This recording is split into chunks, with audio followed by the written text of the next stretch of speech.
have 2 hours during nap time, so I better multiply my impact however I can. And so that's kind of really where I started. It's not because you don't know what you're doing, it's because you don't have the support you need. But you might find something that's an 80% match. Hello, everyone, and welcome to the Sphere of Success podcast. My goodness me, these roll around quickly, don't they? We're going to be looking at challenge and adversity in business and how we can alchemize that into the success that we all deserve, because sometimes those life lessons that we get aren't quite what we want, but actually could be what we need. And today we have a terrific lady all the way from the States. She's a tech wizard. She puts me to shame, I tell you what, she's just amazing. And it's the wonderful Tricia Ballad. And Tricia is a visionary leader in tech, celebrated for her innovative solutions and team empowerment. As founder of Disentangled Tech, gosh, I got my teeth in for that. That's Disentangled Tech. She simplifies complex processes for startups with bespoke tech solutions. A respected speaker and thought leader, Tricia inspires innovation and continuous learning. Beyond her professional achievements, she champions work-life balance. Oh, yes, we love that. That's cool. Enjoying family time and outdoor adventures. And so what we're going to do today is this is a catchy title if ever there was one. Your big tech cleanup. And Yes. as Tricia said, so I've written it down and I'm going to share this with you.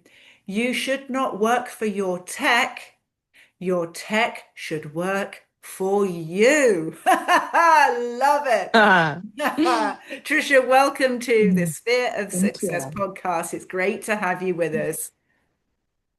Thank you so much. I am really excited to talk to you this morning. Well, Uh, morning at my time. yeah, afternoon UK time. This is global. So Yes. wherever we are Yes. in the world, it's your time. It's no problem. And what I'd love to do is, you know what, you're in there, you're technical, etc. What got you into this whole thing about tech stacks, the technical working for you rather than you working for your tech? What drew you to this particular sector? Yeah. So I've been in tech literally since I was 8 years old. I got my start in second grade when my school, in a very tiny little ranching community in California, we got our first computers and it was a big deal. And my teacher taught an evening class for the adults in the community. And he had noticed that I kind of picked it up really quickly. And so he asked my mother to bring me along when she went to his class. And within about a week or so, I was helping all the little old ladies figure out what button to push and all of this. And so that was kind of my first experience with mentoring non-technical people through the magic that is technology. And so then, fast forward many, many years. I was a developer in the early 2000s. I was building things and I really started to understand that the the technology that was just so exciting and so fascinating and such fun to play with um, had a lot of baggage when it came to the workplace. 60-hour work weeks and all of that in the early 2000s, the dot-com thing. And that I had a moment where I realized that this was not how I wanted to spend the best years of my life. And so I stopped. I quit. And came home and started my own business. And that was really the moment at which I really understood that the underlying infrastructure, the tools that we use to run our businesses, are the thing that either makes us insanely crazy and makes us want to throw the laptop out the window and go buy a farm somewhere, or they empower us to multiply our impact. And so, I was kind of thrown in the deep end at 26 with, two little ones. And it was like, okay, I don't have 60 hours a week to work on my business. I have 2 hours during nap time. So I better multiply my impact however I can. And so that's kind of really where I started really optimizing the technology that I was using to run my own business. And then, of course, through conversations and meeting other really visionary entrepreneurs, I realized that I wasn't the only one struggling with this. And that so often um, I was meeting other entrepreneurs who were either spending more time just babysitting their tools than they were actually doing their business, or they were doing everything by hand because trying to automate anything was just incomprehensible. And so I thought, okay, that's a problem that needs solved. So interesting what you say about, you see, I've got a small team, Mm-hmm. but you very much feel when you're in our situation as a small business or a solopreneur, you kind of got to do most Mm-hmm. things, wear all these different hats. I have to say, my leaning is not towards technology, and that's not really me in that sense. And where Mm-hmm. one of the things is know where your strengths are, know where your weaknesses are, and outsource where your weaknesses are, because often it's Mm-hmm. more important to build on your strengths than go ahead Absolutely. and spend years and being really frustrated about developing a weakness that could be done exceedingly well half the time and better by somebody else who's an expert and loves doing it. That's the thing. Yeah. I've got Mm-hmm. a bookkeeper, I've got an accountant. Guess what? I run a business and I don't want to have to be in the business to do it.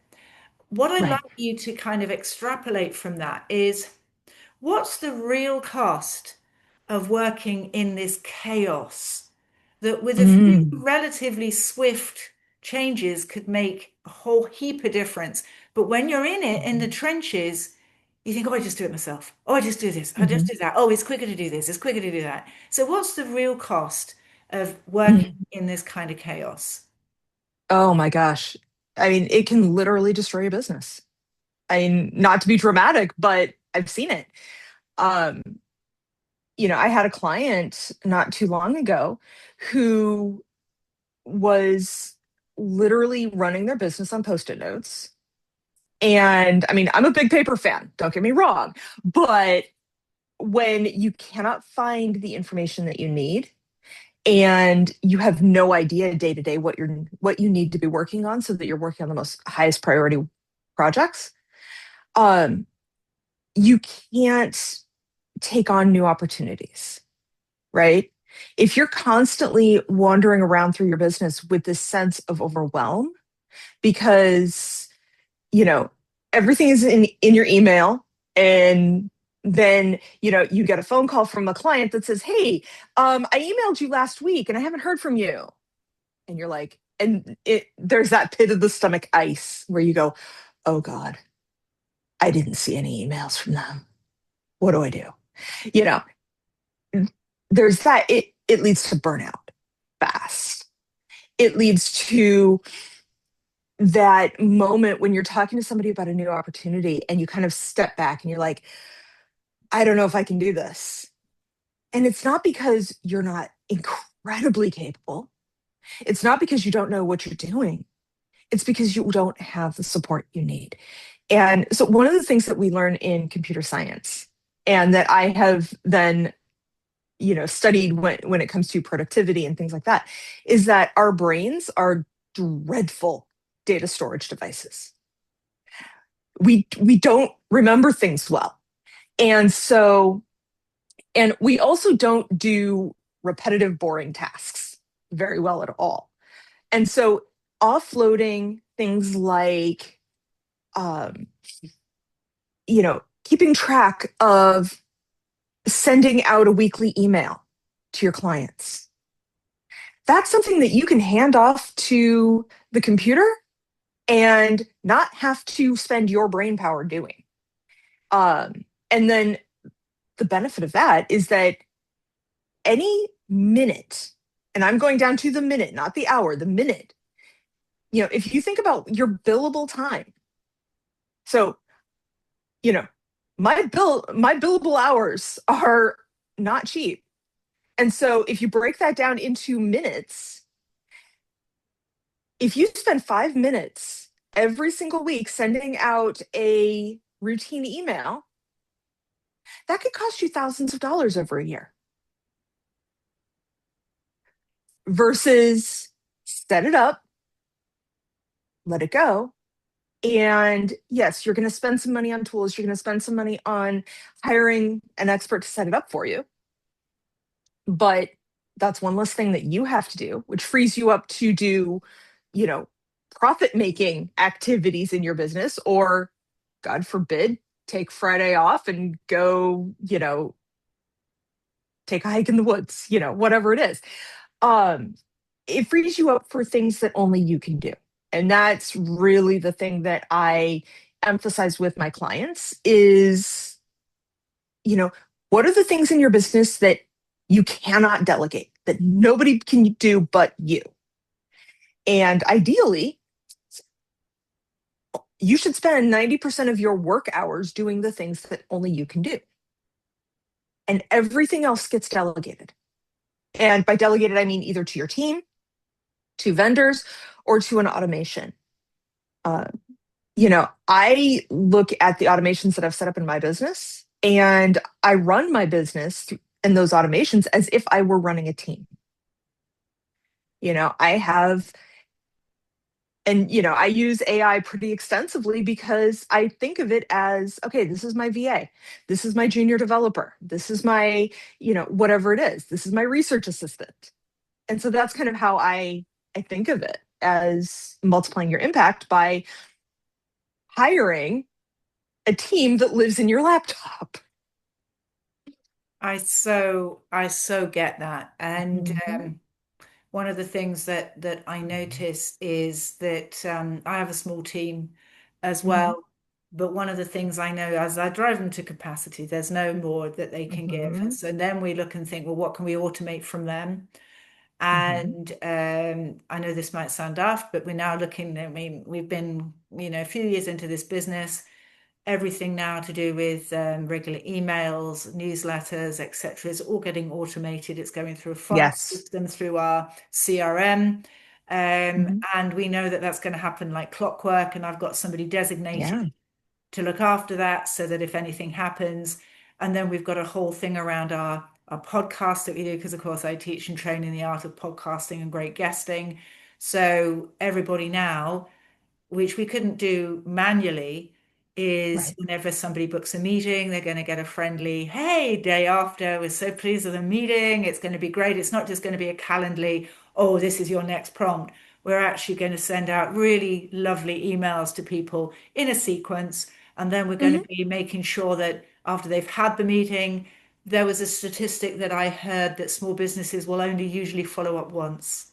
Mhm. And Mhm. Jim Rohn, the great, one of these business gurus back in the day, said the fortune is in the follow-up. Mhm. And so Absolutely. following up once is not an option. You've got to keep on going. But then you think, well, my goodness, I can't keep on. Everything's getting bigger and bigger and it's getting out of control. Yeah. Well, that's where you Yeah. use automation from my book, Exactly. so that you can just get Exactly. it all fired out. It's not a problem. Mhm. You've thought about what you want to say, and just let Yeah. people know I'm Mhm. using Copilot quite a bit. It comes free with my Microsoft Office. Yep. But Yep. so I thought, well, heck, let's use Mhm. Copilot. Anything that I want, every now and again, somebody will text Mhm. me or LinkedIn me or whatever it is, and they want me to give some information or what have you. And I think, right, how do I eloquently write back to them without having to think for 10 minutes as to what I want to say? So I put in their response from the thing into Copilot. Mhm. I just say, write as if you were the king and queen of this enterprise. You are the best person to respond ever, but the $1 million person that, Yeah. Yeah. take your information from the Mhm. business guru X, Y, and Z and the style and write me a succinct but powerful thing. And then that just goes Mhm. off. I'm doing something else. I come back to it. And then all my little prompts have come back. And then I look at it and I say, don't put the M dash in. And I make sure that it's something that I would Yeah. say. And then Yeah. off it goes. And I've had Mhm. people come back to me and go, thank you that you really put some thought into that, which I did. But Right. I would have known, but it would have taken me, if Mhm. necessary, three times going, Yeah. "No, that's not Mhm. right. No, that's not right. No, Yeah. that's not right." So And they did let it in me about let me just 2 jump in seconds. here with something that I've, you know, because a little background, I actually have a dual degree in creative writing and computer science. Right. And so one of the things that I've taught in writing is that there's two different processes going on. You're figuring out what you want to say, and then you're figuring out how to say it. Yep. And if you try and do those two things at the same time, you're going to make yourself crazy. So, really, you are writing that email by figuring out what you want to say. You're just offloading the wordsmithing, Hmm. you know? So, absolutely, you have put thought into it. You have thought about, hey, what information do I want to impart? What's the tone that I want to use? How do I want my reader to think about this and feel about this? And then you're handing off the busy, not the busy work necessarily, but the um The burdensome work, I think, the work yeah, that you've really yeah. got to sit down and think about, Hmm. it kind of just zips it Exactly. up and I go, cool, that's brilliant. Yeah, I love that. Exactly. You know, you would never be upset if you were in a multi-million dollar corporation, the CEO of that corporation, and you said, hey, to your assistant, hey, I need you to write this email to this person and it needs to say this and, have this tone and whatever. The AI automations and, any automation really is no different. Yeah, I It's just another, yeah, completely agree with you. mhm, And I'm very happy. I would never put anything out that I wasn't happy with. So of if it doesn't course. come up And with the I'm answer, sure that you review it before you send it out, exactly I you do. know? But that's just saved me Exactly. 5 minutes Mhm. or 10 minutes, Exactly. and they all add Mhm. up. And I looked They somewhere the do. other day. I was looking at something, and it came, I Mhm. think in your working life, if you spend 17 seconds on something every day that you don't have to do, over your working life, that works out to 2,000 hours. Yeah. 17 Now seconds. multiply that by your hourly rate. There you go. There That's a you lot of go. money. It's a lot of money, isn't it? A Yeah. lot of money. Yeah. 2,000 hours on 17 seconds of things just once a day that you spend something Right. that you don't need to do. And that's a Yes. lot of hours. I mean, Mhm. even if you don't want to do anything in it, and just as you say, just check out for 17 seconds so that your brain can recalibrate. Exactly. Brilliant. Exactly. Yeah. And Love. because I truly do believe that we are not here on this planet just to work. You know, yes, the work we do is important. And we are, you know, building things and, we're doing good work, but that's not the purpose of our lives. The purpose of our lives is to have an experience on the planet. And for myself, I don't want my experience on this planet to be sitting in front of a laptop 24 hours a day. If I did, I'd stay in, Silicon Valley and work for Microsoft or Amazon or something. Um, I want to, on my deathbed, look back on my life and remember that moment that a leaf fell in front of me and the times that I spent with my family and my dogs and, out in the world and painting and doing the things that make me joyful. And, as you brought up earlier, I said the tech should work for you. Well, your business should work for you as well. Oh, now then because this is going to be my next question. Because I'm Okay. going, great segue, great. We didn't plan this at all. It's all ad lib. Didn't plan Brilliant. that, but sure. I love it. Fantastic. So my next thing was, what does it mean your tech should work for you and not the other way round? Just let people kind of get that right in their Sure. heads. Yeah. So I have myself and many of my clients put in very elegant, sophisticated systems into our businesses, and then realize that we spend about 2 hours a day on maintaining those systems. And I'm specifically talking about project management tools because those tend to be the worst offenders. No, don't get me wrong, I'm a huge project management nerd. Um, but there's overhead, right? And so, at the very, very simplest project management system, you've got a notebook and some post-it notes, right? And that takes very little overhead, but it's also not terribly effective when you get to anything more complex than your grocery list. Um, and then on the other side of it, you've got, Gantt charts and all kinds of, 700 pages of documentation that sit on a hard drive and nobody ever reads. And the balance that really needs to happen is that you have the information that you need when you need it, where you need it. But in order for that to happen, you have to keep your information up to date. So, for example, in a project management system, um, when you complete a task, you have to mark it complete. Maybe you need to write a quick comment that says, this task was done and this was the outcome, or something like that. Maybe you need to mark it when you start a task. Maybe you need to mark that it goes from to do to in progress. If it's a longer task, maybe you need to leave comments in the task saying, okay, this is where I left off, or this is on hold because I'm waiting for so and so to call me back, or whatever it is. Every one of those, every time you touch your project management system, that's overhead. And as you said, 17 seconds adds up. And so what I find is that people either, if the system is too complex, people either just stop using it, in which case it's a complete waste of time and money, or they get so in the trenches of, I have to make sure all the tags are right. And I have to make sure that I put this comment in here and then I put it in this folder and then I do this and then I do this. And they end up playing with their system rather than actually working. Mm. And I'm calling myself out on this one. I'm so guilty of that. I have set up so many beautiful, beautiful projects that by the time I actually was ready to start working on the project, I was so sick of it that I didn't even want to do it anymore.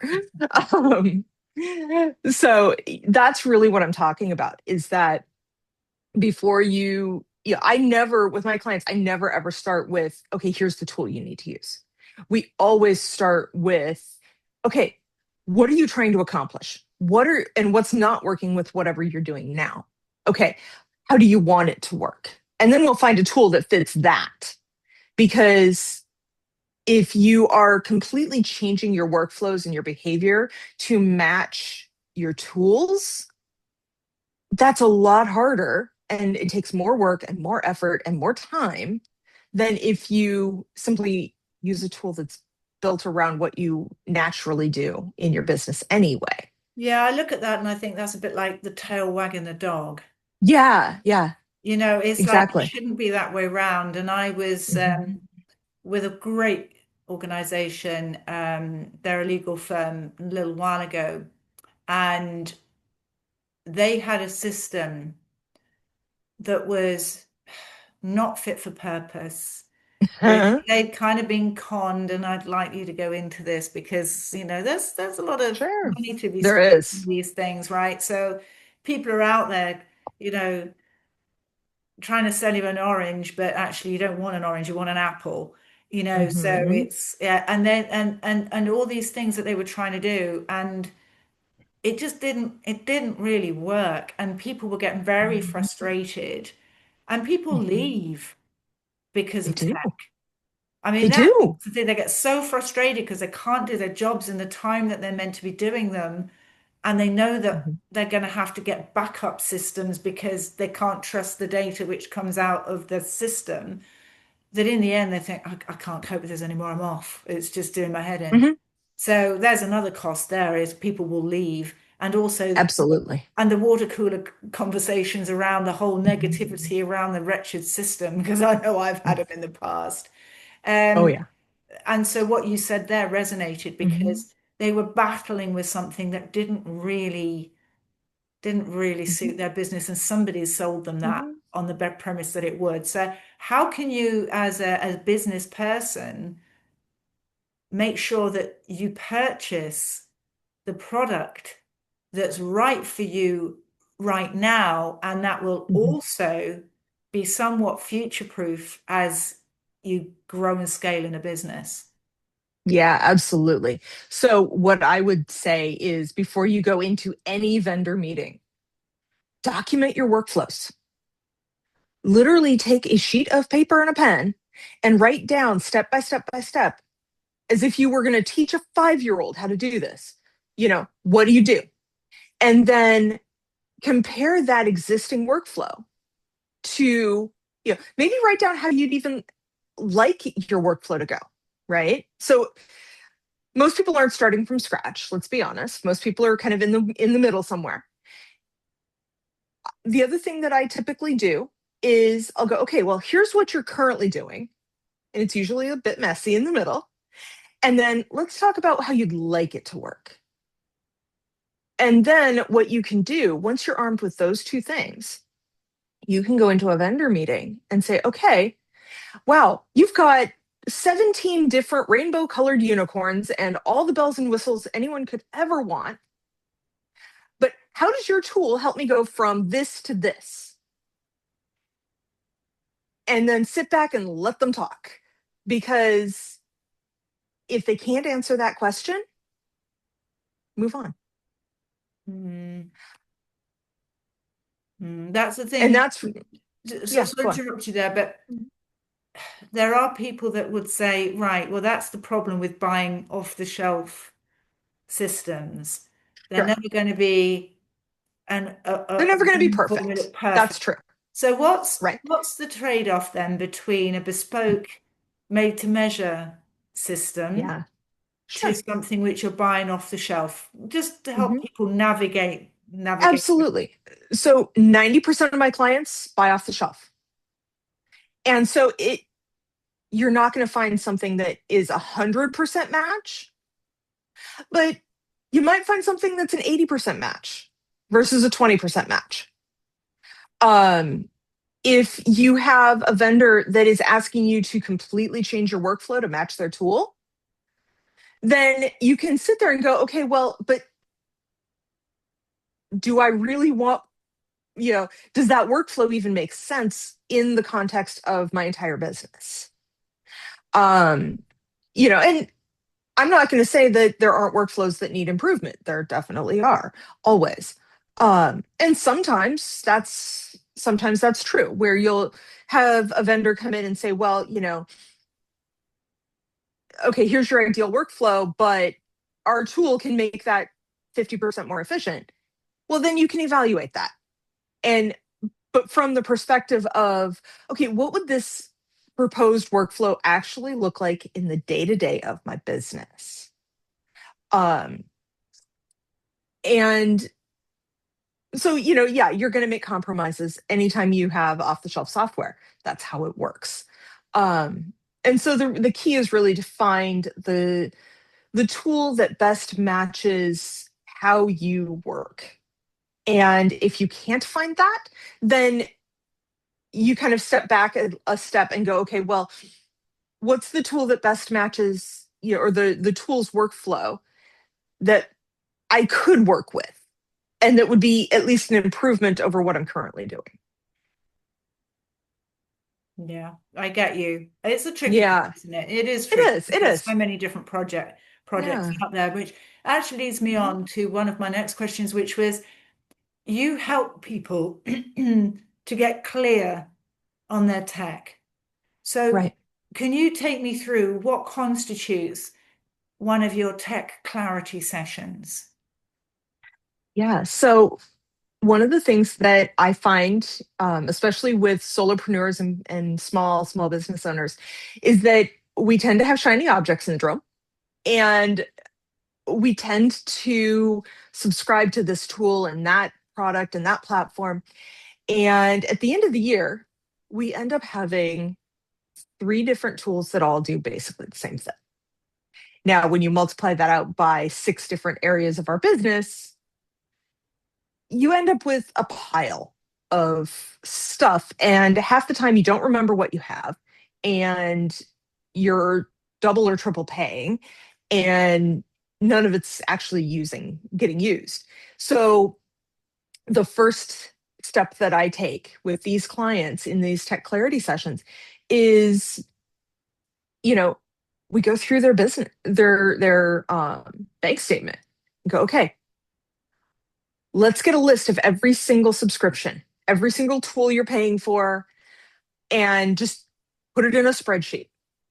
And then we look for redundancies. I had a client that had Zoho Office, Microsoft Office, Google Workspace. Yeah, it was those three. And they were paying for all three of them every month. And I'm like, hold up. Wait a minute here. Um, so, okay, how do we pick which one to keep and which ones to get rid of, right?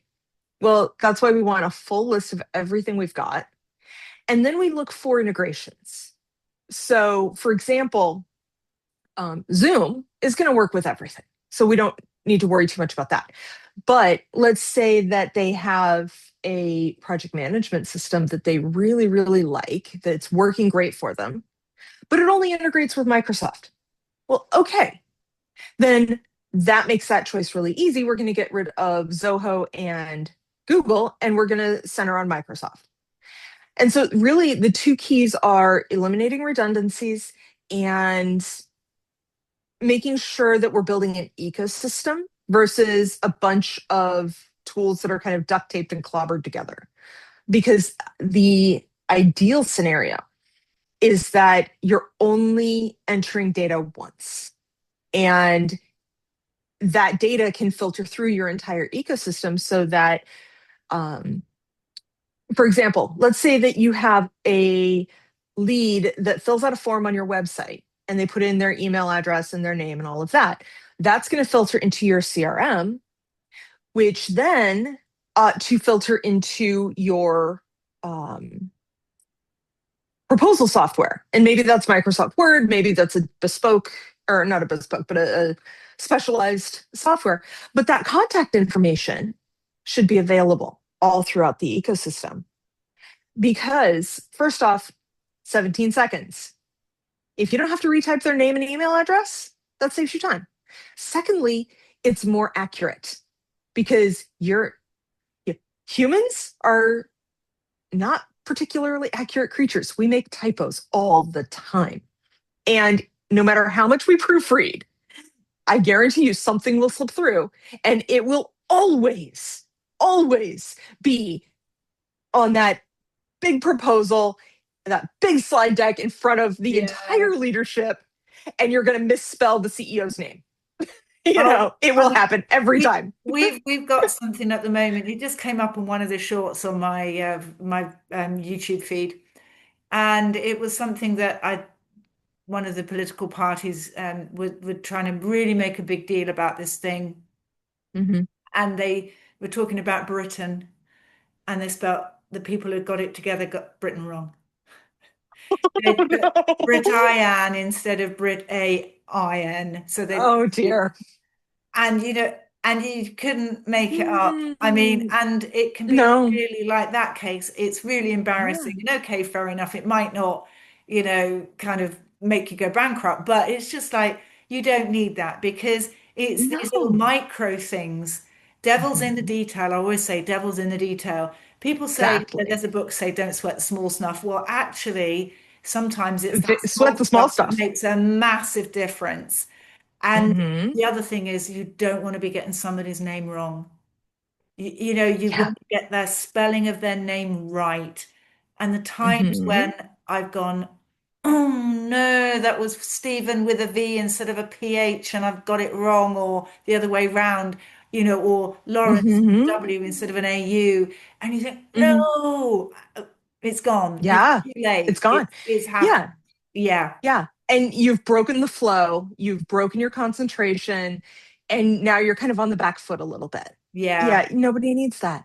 And so, going back to your original question, those clarity sessions are all about going from, kind of this sense of having just a pile of random tech that you signed up for at some point and you don't know how to use it, you don't know what it's supposed to do, and it's not really doing what it's supposed to do anyway, to a curated ecosystem of tools that just work.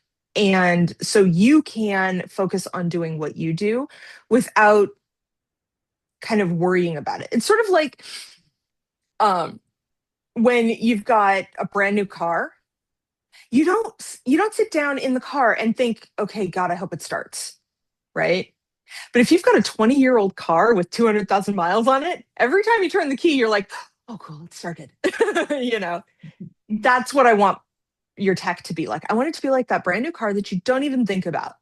You just get in and you're halfway to the grocery store before you never even thought about turning the key and hitting the gas and will it start?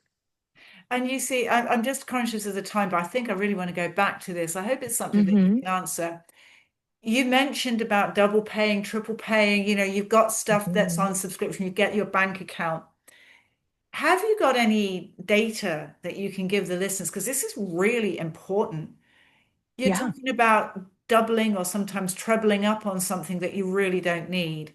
What kind of costs do you help your customers to save Hmm. by doing this So tech session? yeah, I had a client last month who went through a tech clarity session with me. And, we went through all of their technology. And so what I typically do, will give them a couple of different options, depending on kind of what they prefer and things like that. One of the options was going to save them almost $4,000 a year How much? because 4,000. For almost $4,000 a year. Mhm. Wow. That guys, this is really powerful stuff. I mean, Yeah, I mean, yeah, that's real money really powerful. A that small they, business, solopreneur type mhm, of thing. And then you look elsewhere, I mhm. bet there's more money they could save as well. Right, right, exactly. And that was just with the first go round. That Mhm. was before we started automating and saving time and, kind of Yeah, really digging in. yeah. That was purely just, okay, let's look at what you've got and the redundancies and things like that. Um, and of course, then we went and decided, okay, this is the ecosystem that she preferred. And so my team came in, we got rid of all of her other accounts that she wasn't going to use, and then made sure that those integrations were all set up the way she needed them. And we set up a dashboard for her so that she had, okay, this is where I start my morning every day. And it was, okay, here's my meetings, here's my projects, here's, the emails that are important that I, really need to handle right now.